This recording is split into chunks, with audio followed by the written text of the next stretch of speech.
Welcome to my off-grid adventures. I'm Frank, this is my puppy Pumpkin, and we're glad that you're here with us today at our range at our 60-acre off-grid Michigan property. And as you can tell, this range is seeing a lot of abuse. We've only had it for a couple of months, and very few of our targets have held up to the kinds of use that we've given it with a variety of handguns and rifles and air guns.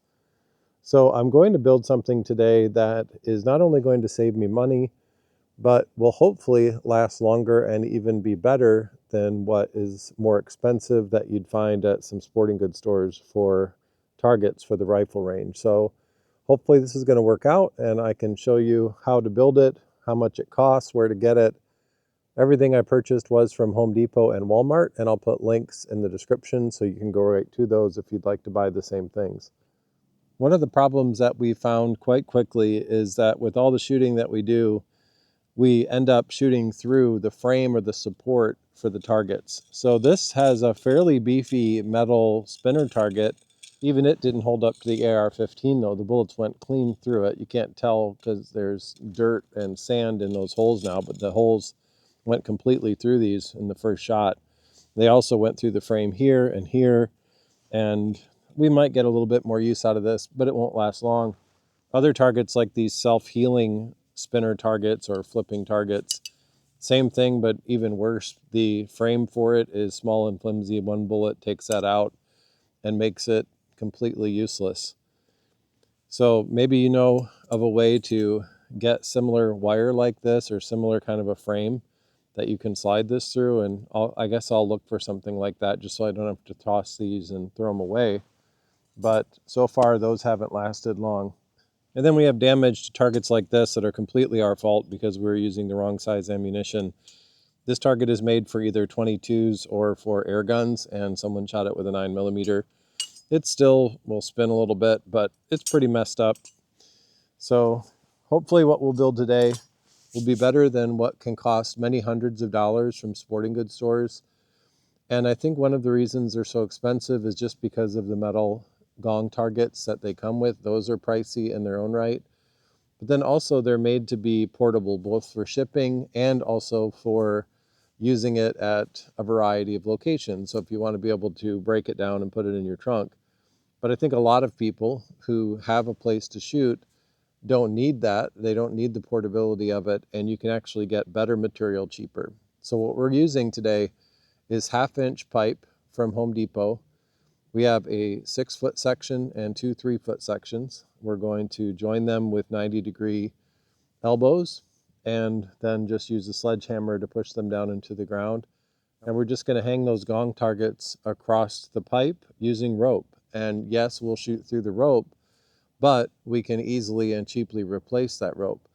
The hangers that you can buy even at Walmart that will hang each of these Gong targets on a pole like that cost somewhere between $12 and $15 a piece. And I have, I think, 6 or 7 targets. I just don't want to keep piling on the money like that. And those would get shot through and broken quickly as well.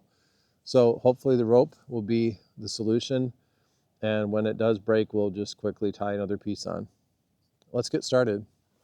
These targets here, made by Allen, sold at Walmart, are only $12 a piece. I say only because they get up to over $75 a piece when you look at some of the other brands and some of the other sizes. I just bought cheap clothesline rope from Home Depot. I think that was about $5. Then we've got this 2-pack of elbows for the pipe and 2 of the 8-inch and 2 more of the 4-inch target. We're simply going to thread this elbow piece onto the 3-foot section and then the other one onto the other 3-foot section.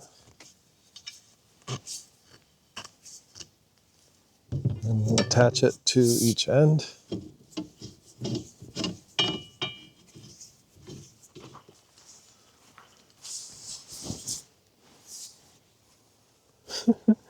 You gonna help, Pumpkin? I'm hoping I can pound that down just enough to where it's nice and solid.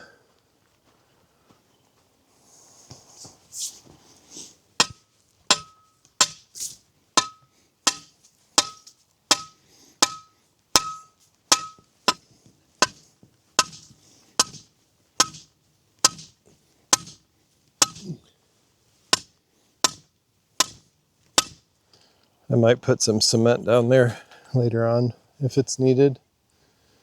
It seems pretty good for now.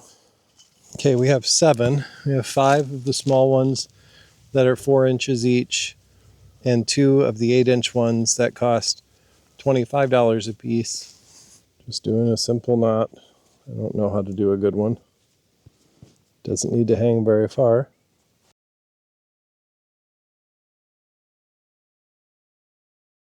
I think I want that to be a little lower so I can still have my targets behind it. Okay, let's go get a gun or two and we'll try it out. We'll start out with a .22 long rifle.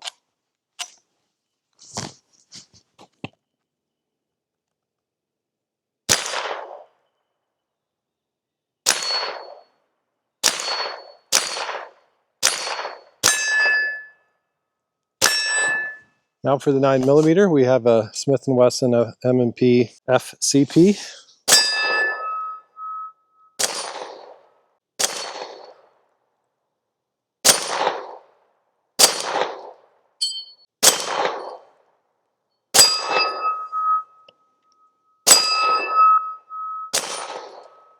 Definitely spins them around quite a bit more.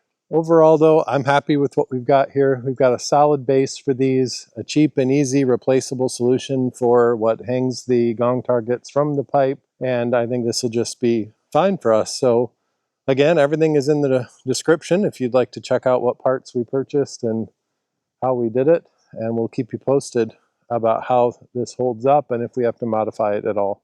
I hope you enjoyed this video today. If you'd like to see more content about living off-grid in Michigan, please subscribe. We'd love to have you join us. Thanks for watching. We'll see you next time.